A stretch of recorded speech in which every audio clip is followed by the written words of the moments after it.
খেলাধুলার পাশাপাশি সকল ছাত্রছাত্রীকে পড়ালেখার প্রতি মনোযোগী হতে হবে। বৃহস্পতিবার দুপুরে লক্ষ্মীনারায়ণপুর উচ্চ বিদ্যালয়ের বার্ষিক ক্রীড়া প্রতিযোগিতা ও পুরস্কার বিতরণী অনুষ্ঠানে প্রধান অতিথির বক্তব্যে নোয়াখালী জেলা বিএনপির সাবেক সদস্য শামীমা বরকত লাকি এসব কথা বলেন।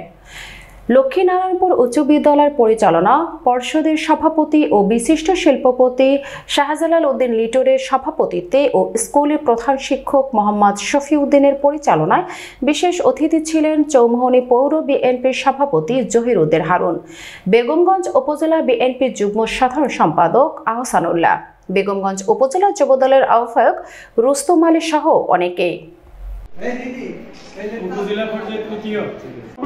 আনন্দে ভোগ করে যাবে। সবাই সবার জন্য আমরা দোয়া করবো।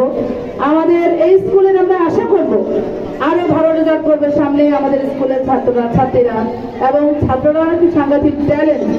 তার মধ্যে দেখেছি যে স্টুডেন্টদের যে নৃত্য পরিচালনা, আপনাদের নৃত্য টিচার আছে কিনা আমি ঠিক জানি না, ওদের যে নাচের যে